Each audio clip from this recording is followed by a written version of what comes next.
কোরআন পড়বে কে আছে কেউ বাচ্চা? আসসালামু আলাইকুম ওয়া রাহমাতুল্লাহ।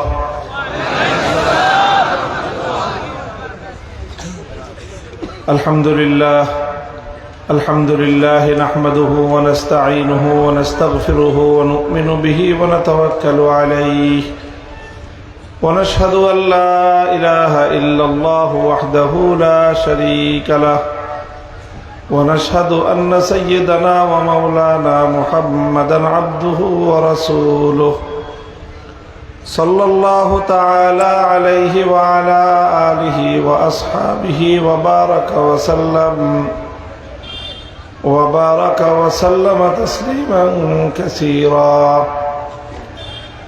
أما بعد فأعوذ بالله من الشيطان الرجيم.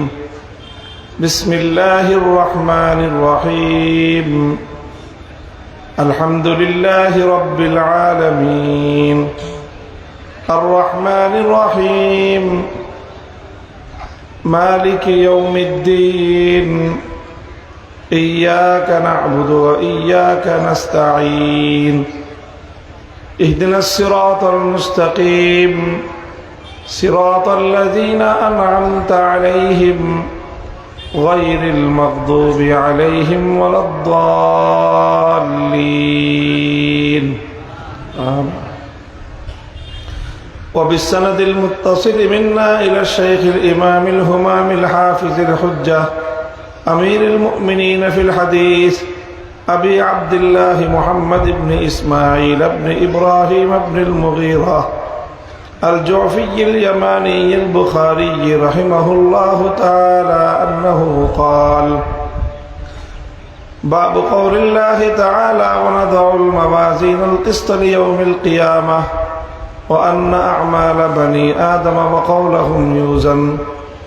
وقال مجاهد: القسطاس العدل بالرومية، ويقال القسط مصدر المقسط وهو العادل، وأما القاسط فهو الجائر.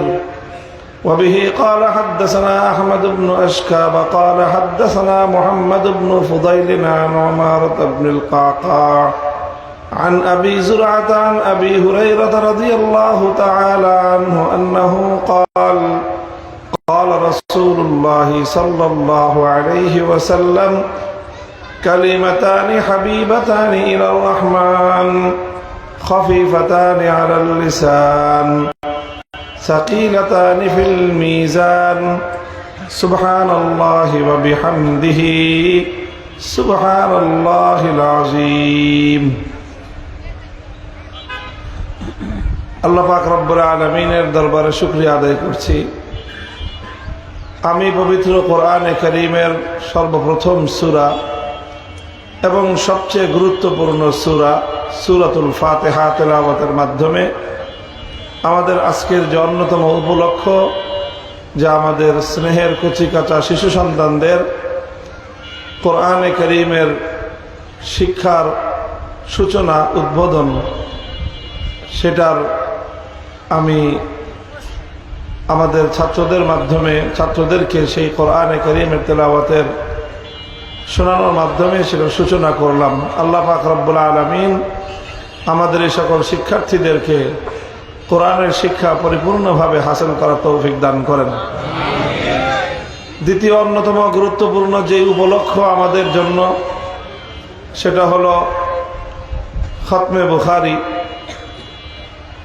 ইমাম মুহাম্মদ ইবনে ইসমাঈল আল বুখারী রহমতুল্লাহ আলাইহির কিতাব। আমাদের মাদ্রাসার দাওরায়ে হাদিসের শিক্ষার্থীরা 9টা হাদিসের কিতাব পাঠ করে থাকে।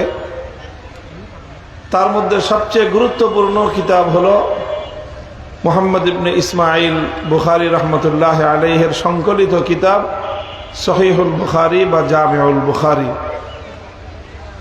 এই জামিউল বুখারীর সর্বশেষ সবক, সর্বশেষ অধ্যায়ের পাঠদানের মাধ্যমে শিক্ষার্থীদের দীর্ঘ একটা শিক্ষা জীবনের, সাধনার শিক্ষা জীবনের আনুষ্ঠানিক পরিসমাপ্তি ঘটে।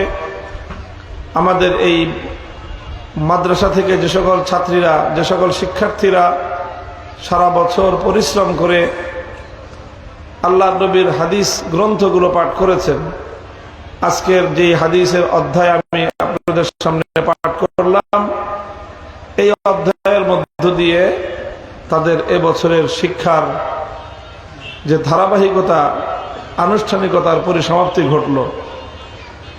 এখন তারা সমাজে কোরআন এবং হাদিসের ইলমের খিদমতের জন্য তারা নিজেদের কর্মস্থলে যাবে। মেয়েদের কর্মস্থল, সবচেয়ে বড় কর্মস্থল হলো যার যার ঘর। একটা কথা সুপরিচিত আছে না, give me an educated mother, I shall give you an educated nation.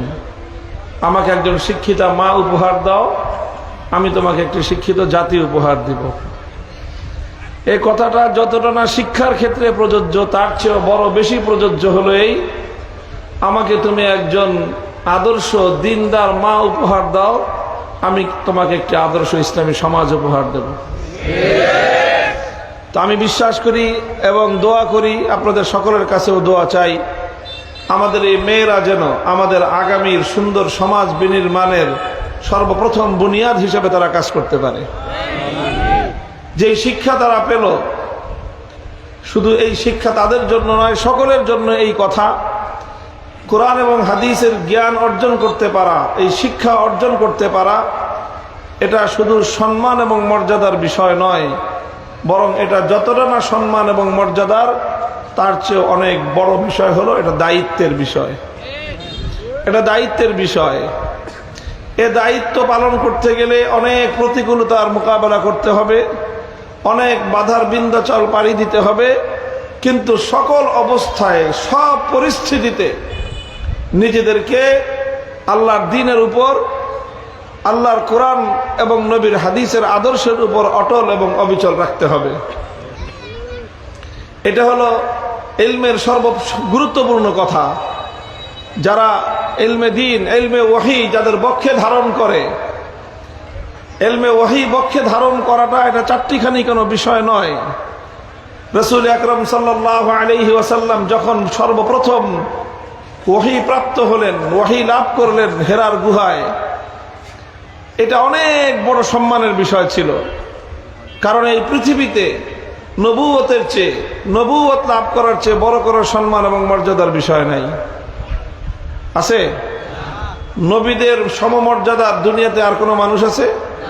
সারা দুনিয়ার সমস্ত মানুষ মেলালেও একজন নবীর একটা পায়ের ধুলির সমান সমমর্যাদাদের হবে না। নবীদেরকে আল্লাহ পাক রব্বুল আলামিন এত উঁচু মর্যাদা দান করেছেন। তো আমাদের নবী যখন নবুয়ত পেলেন, সেটা তো অন্য আর 10 জন নবীর মতো সাধারণ নবুয়ত ছিল না। আমাদের নবীকে আল্লাহ পাক যে নবুয়ত দিয়েছেন, সেটা ছিল সর্বশ্রেষ্ঠ নবুয়ত। তিনি সকল নবীদের নবী, তিনি সকল নবীদের ইমাম, তিনি সকল নবীদের সৈয়দ এবং সরদার। কথা বলেন ঠিক কিনা? তো তিনি যে নবুয়ত পেলেন, তিনি যখন ওয়াহি পেলেন, কত বড় মর্যাদা তিনি লাভ করলেন। কিন্তু সেই সময় আল্লাহর নবী তিনি হেরার গুহা থেকে কাঁপতে কাঁপতে বাড়িতে এলেন। মা খাদিজা রাদিয়াল্লাহু আনহাকে আল্লাহর নবী কি বললেন? তিনি বললেন, জাম্মিলুনি জাম্মিলুনি লাকাদ খাশিতু আলা নাফসি, লাকাদ খাশিতু আলা নাফসি।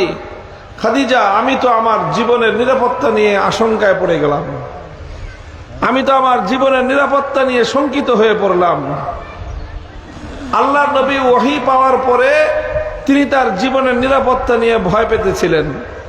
ওহী লাভ করার পরে তিনি তার জীবনের নিরাপত্তা নিয়ে আশঙ্কায় পড়ে গেলেন। কারণটা কি? ওহী লাভ করার সাথে জীবনের নিরাপত্তার সমস্যাটা কোথায়? মুহতারাম হাজিরিন, কারণ আল্লাহর নবী বুঝতে পেরেছিলেন, আমি যে ওহী পেলাম, এই ওহীর মূল পয়গাম হলো একত্ববাদ, তাওহীদ। এক আল্লাহর পয়গাম পৌঁছাতে হবে দুনিয়ার মানুষের কাছে। এক আল্লাহর তাওহীদ দুনিয়াতে কায়েম করতে হবে। আর তাওহীদের বিরুদ্ধে যত শিরকি, যত তাগুতি কার্যকলাপ আছে, এই সব কিছুর মোকাবেলা আমাকে করতে হবে। আমি এমন এক দেশে, এমন এক সমাজে, এমন এক পরিবেশে, এমন এক বংশে, এমন এক গোত্রে, এমন এক পরিবারে আমি জন্মগ্রহণ করেছি, যেই দেশে, যেই পরিবারে, যেই সমাজের ঘরে ঘরে এরকম বানানো খোদা বসে আছে। তাগুতি খোদা দিয়ে ভরা এই সমাজ। এই সমাজের প্রত্যেকটি তাগুতি খোদাকে আমাকে অপসারণ করতে হবে। আমি এই অপসারণ করতে গেলে আমার পরিবারের সাথে আমার লড়াই বাঁধবে। আমি এই অপসারণ করতে গেলে আমার গোত্রের সঙ্গে আমার লড়াই বাঁধবে। আমি এই তাগুতি খোদা অপসারণ করতে গেলে আমার সমাজের সাথে আমার লড়াই বাঁধবে। এই তাগুতি খোদা অপসারণ করতে গেলে আমার দেশের সঙ্গে আমার লড়াই বাঁধবে। এই তাগুতি খোদাকে অপসারণ করতে গেলে সারা দুনিয়ার বিরুদ্ধে আমাকে একা লড়তে হবে। এটা আল্লাহর নবী প্রথম দিনই বুঝতে পেরেছিলেন। এই জন্য তিনি এত উঁচু মর্যাদা সম্পন্ন নবুয়ত পাওয়ার পরেও বলতেছেন লাকাদ খাশিতু আলা নাফসি, যে আমি আমার জীবনের নিরাপত্তা নিয়ে শঙ্কিত। কারণ আল্লাহর নবী জানতেন এই তাওহীদের দায়িত্ব পালন করতে গিয়ে তার পূর্বপুরুষ খলিলুল্লাহ ইব্রাহিম আলাইহিস সালাতু ওয়াস সালামকে অগ্নিকুণ্ডে নিক্ষিপ্ত হতে হয়েছিল। এই তাওহীদের দায়িত্ব পালন করতে গিয়ে হযরত মুসা আলাইহিস সালাতু ওয়াস সালামকে ফিরআউনের মোকাবেলায় ভয়ঙ্কর এক পরীক্ষার সম্মুখীন হতে হয়েছিল। এই তাওহীদের দায়িত্ব পালন করতে গিয়ে হযরত জাকারিয়া আলাইহিস সালাতু ওয়াস সালামকে দ্বিখণ্ডিত হতে হয়েছিল। এই তাওহীদের দায়িত্ব পালন করতে গিয়ে হযরত ঈসা আলাইহিস সালাতু ওয়াস সালামকে ইহুদিদের জটিল ষড়যন্ত্রের সম্মুখীন হতে হয়েছিল। ইহুদিরা ওনাকে হত্যা করবার সমস্ত আয়োজন সম্পন্ন করেছিল। সমস্ত ষড়যন্ত্রের মোকাবেলা করেই পূর্ববর্তী নবীদেরকে নবুয়তের দায়িত্ব, তাওহীদের দায়িত্ব, আসমানি ওয়াহির ইলমের দায়িত্ব পালন করতে হয়েছে।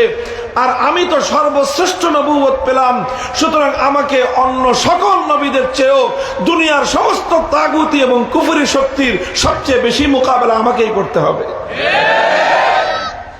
এই জন্যই তিনি বলেছিলেন লাকাদ খাশিতু আলা নাফসি। এটা তো বুখারী শরীফের শুরুতেই আলোচনা রয়েছে। এই জন্য যারা উলামায়ে কেরাম, যারা আলেম, আমি তাদেরকে বিশেষভাবে বলবো যে দেখেন, ওয়াহির ইলম ধারণ করা এটা শুধুমাত্র আনন্দের উপলক্ষ নয়, এটা শুধুমাত্র মর্যাদার খেতাব পাওয়া নয়, বরং ওয়াহির ইলম ধারণ করার অর্থ হলো সমস্ত তাগুতি আর কুফরি শক্তির মোকাবেলায় যুদ্ধ ঘোষণা করা। এটা সাধারণ কোনো বিষয় নয়। আমাদের এই মেয়েরা, তাদেরকে আমি বলবো, ওয়াহির ইলম ধারণ করেছে তোমরা, বিষয়টা শুধুমাত্র মর্যাদার বিষয় নয়। এই ওয়াহির ইলম নিয়ে তোমাদেরকে ঘরে ঘরে শিরক, বিদআত, কুফর, তাগুতের যে ঘোর অন্ধকার, ঘোর অমানিসা আমাদের ঘরগুলোকে দখল করে আছে, প্রতিটি ঘর থেকে তাগুত, শিরক, কুফরের এই অন্ধকারকে দূর করে সেখানে ওয়াহির আলো প্রজ্বলিত করতে হবে। অনেক বাধার বিন্ধ্যাচল তোমাদেরকে পাড়ি দিতে হবে। আল্লাহ পাক কবুল করেন, তৌফিক দান করেন, সেই হিম্মত তোমাদেরকে দান করেন। মুহতারাম হাজিরিন, এই ওয়াহির ইলম যুগে যুগে যারাই ধারণ করেছেন এবং ওয়াহির ইলমের আমানত যারা রক্ষা করেছেন, তাদের জন্য কুসুমাস্তীর্ণ পথ ছিল না। তাদের পথ এটা ফুল বিছানো পথ ছিল না। তাদের পথ লাল গালিচা বিছানো পথ ছিল না। তাদের পথ ছিল কণ্টকাকীর্ণ পথ। তাদের পথ ছিল রক্ত পিচ্ছিল পথ। তাদের পথ ছিল ত্যাগের কোরবানির পথ। তাদের পথ ছিল বাতিলের সঙ্গে মোকাবেলা করবার পথ। তাদের পথ ছিল ত্যাগের কোরবানি পেশ করার পথ। তাদের পথ ছিল জুলুমের মোকাবেলা বুক টান করে দাঁড়িয়ে যাওয়ার পথ।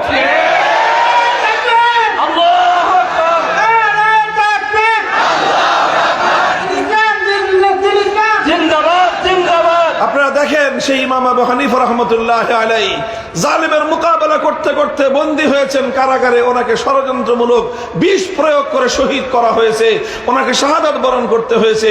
ইমামে মালিক রাহমাতুল্লাহ আলাইহি ওয়াহির ইলমের দায়িত্ব পালন করতে গিয়ে লাঞ্ছনা এবং অপমানের শিকার হতে হয়েছে। গাধার পিঠে আরোহণ করে ওনাকে বাড়া বাজারের মধ্যে ঘোরানো হয়েছে।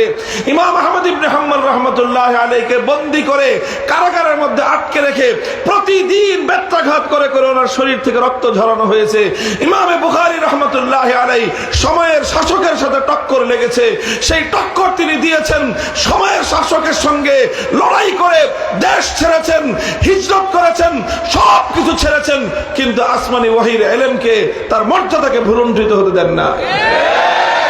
আস্তে আস্তে আমাদের যুগ পর্যন্ত আমরা দেখেছি শাইখুল হাদিস আল্লামা আজিজুল হক রহমতুল্লাহ আলাইহি, আল্লামা মুফতি ফজলুল হক আমিনী রহমতুল্লাহ আলাইহি, আল্লামা আহমদ শফি রহমতুল্লাহ আলাইহি, আল্লামা জুনায়েদ বাবুনগরী রহমতুল্লাহ আলাইহি, আমাদের এই সর্বশেষ পূর্বপুরুষরা পর্যন্ত যখনই তারা সত্যের কথা বলেছেন, ওহীর কথা বলেছেন, কোরআনের কথা বলেছেন, সুন্নাহর কথা বলেছেন, তখনই তাগুত এবং শিরকের পক্ষপাতী যারা তাদের গায়ের মধ্যে আগুন ধরে গিয়েছে, মোকাবেলা হয়েছে, লড়াই হয়েছে। আমাদের পূর্বপুরুষরা জিন্দানখানা নিক্ষিপ্ত হয়েছেন, কিন্তু বাতিলের সামনে মাথা নোয়ার না। ওনারা যখন চলে গেছেন, সর্বশেষ প্রান্তে আমরা যখন এলাম, আমাদের মতো দুর্বল মানুষ, আমরা ছোট ছোট মানুষ, কিন্তু আমরা যখন ওহীর ইলমের দায়িত্ব নিজেদের কাঁধে তুলে নিয়েছি, আর এই ওহীর ইলমের দায়িত্বের অনুভূতি নিয়ে আমরা যখন বলেছি যে মুসলমানদের জনপদে কোন মানুষের ভাস্কর্য নামে মূর্তি হতে পারে না, আমাদের মোকাবেলায় রাষ্ট্র শক্তি তার সমস্ত শক্তি নিয়ে, তার সমস্ত বাহিনী নিয়ে আমাদের বিরুদ্ধে ঝাঁপিয়ে পড়েছে, স্টিম রোলার চালিয়েছে, কারাগারে নিক্ষেপ করেছে, বছরের পর বছর অন্ধকার কারা প্রকোষ্ঠে আমাদেরকে দিন গুজরান করতে হয়েছে। আমরা সব কিছু হাসি মুখে বরণ করে নিয়েছি, তাওহীদের ঝান্ডা জালেমের সামনে মাটিতে লুটে পড়তে দেই না।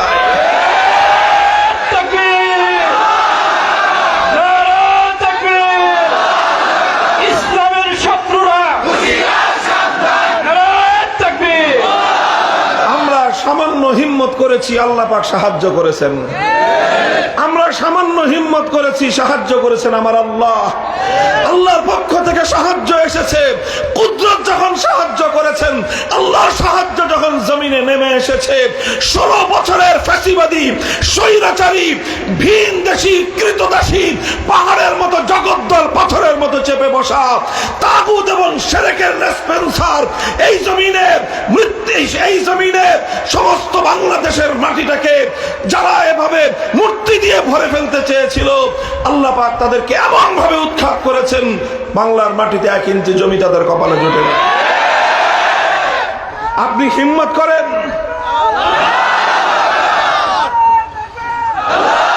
হিম্মত করেন, সাহায্য করবেন কে?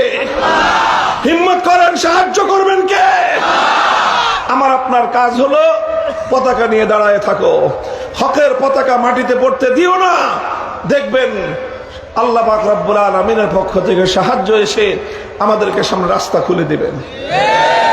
আমরা এই পরিবর্তিত পরিস্থিতিতে আমরা আমাদের বাংলার গ্রাম অঞ্চল, গ্রামগঞ্জ, পাড়া মহল্লা, প্রতিটি প্রত্যন্ত অঞ্চলের প্রতিটি মুসলমানের কাছে পয়গাম পৌঁছে দিতে চাই।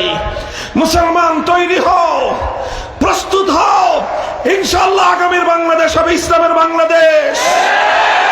আমরা অনেক অনেক বরদাস্ত করেছি, আমরা অনেক ধৈর্য ধারণ করেছি, এখন সারা দুনিয়া জুড়ে ইসলামের বিজয়ের সময় এসেছে। পশ্চিমা সভ্যতার কাছে যারা হীনমন্য, যারা নিজেরা আত্মস্বীকৃত ভাবে যারা পরাজয় বরণ করে আছো, নিজেদেরকে পরাজিত শক্তি মনে করতেছো, যারা মনে করো আমেরিকার কাছে তোমরা মাথা বন্ধক রেখেছো, যারা মনে করো রাশিয়া অথবা চায়নার কাছে মাথা বন্ধক রেখেছো, যারা মনে করো ভারতের মতো উগ্রবাদী সুপার পাওয়ারের সামনে তোমরা মাথা বিক্রি করে দিয়েছো, তোমরা তোমাদের মাথা বিক্রি করে থাকো। আমরা মাথা বিক্রি করি নাই, আমাদের মাথা এক আল্লাহর সামনে নত হয়, আর কারো সামনে।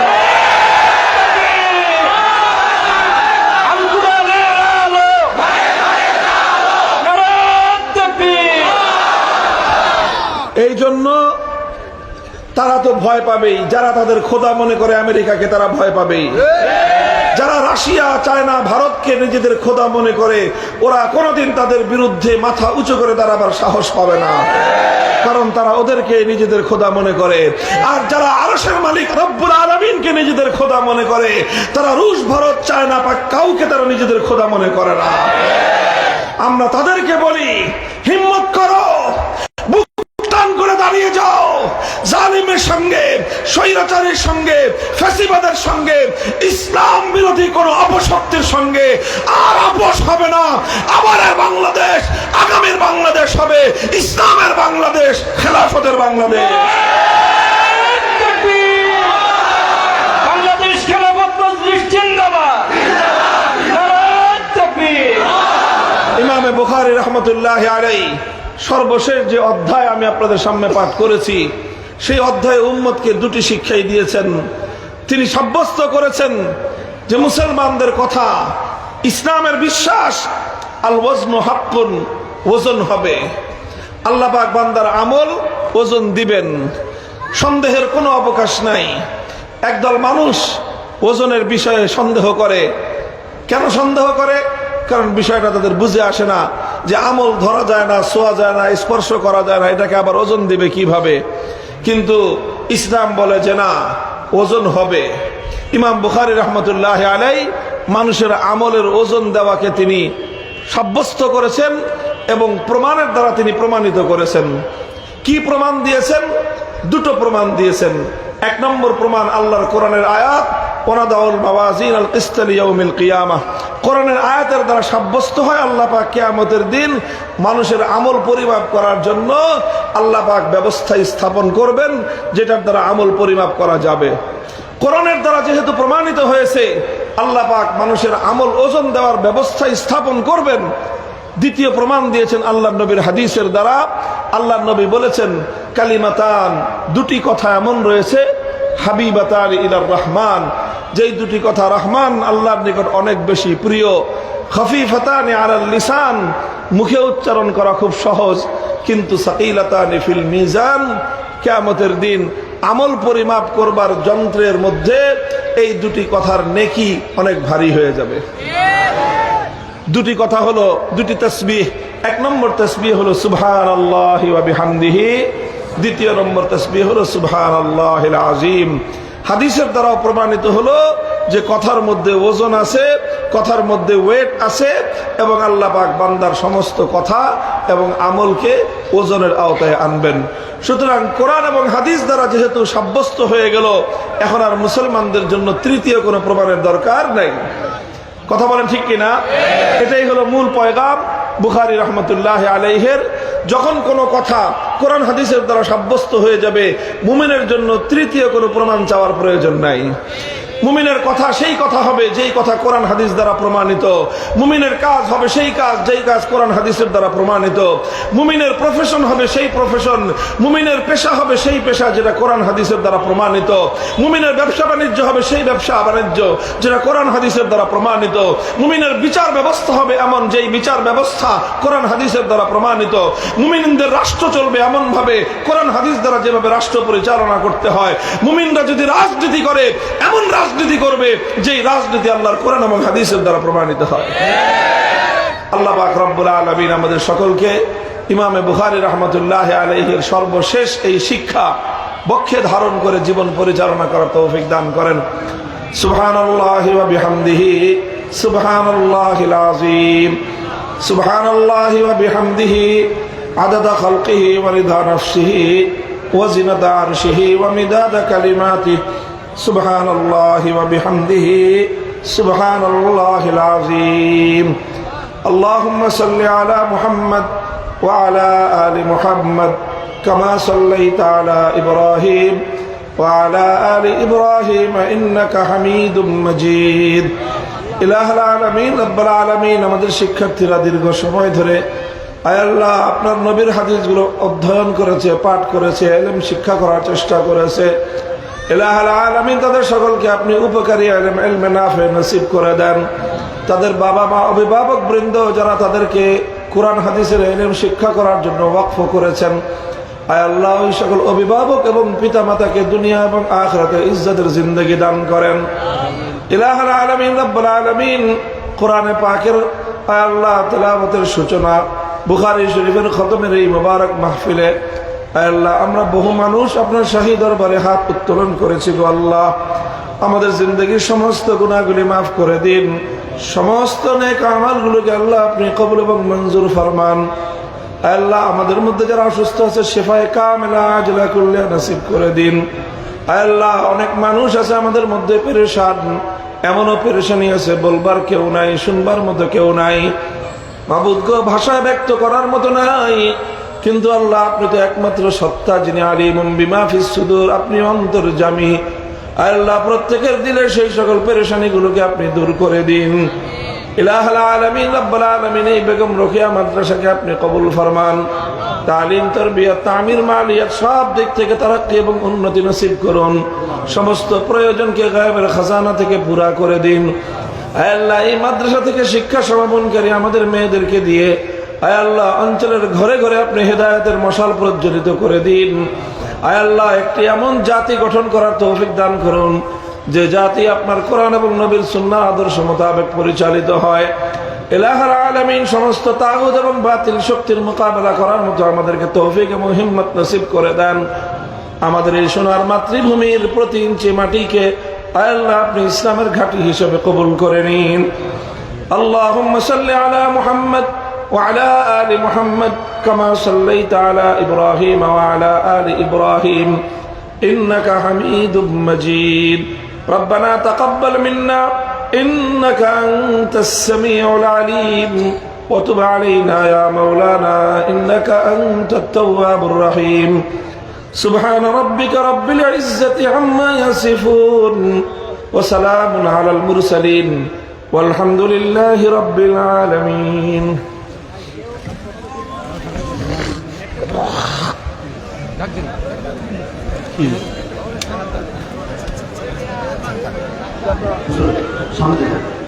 এই রাসেল সম্মানিত উপস্থিতি ভাই, আমরা একটা অনুরোধ শুনি, আমরা কেউ হুজুরের সাথে মুসাফার জন্য হাত বাড়াবো না। রাস্তা ক্লিয়ার করে দেয়, হুজুরের গাড়ির সামনে থেকে সবাই সরে যায়, একটু দয়া করতে হবে। হুজুরের সাথে মুসাফা করার জন্য কেউ হাত না বাড়াই। হুজুরের গাড়ির সামনে কেউ যাবো না, হুজুরের গাড়ি ক্লিয়ার করে দেয়। রাস্তার উপরে যারা আছি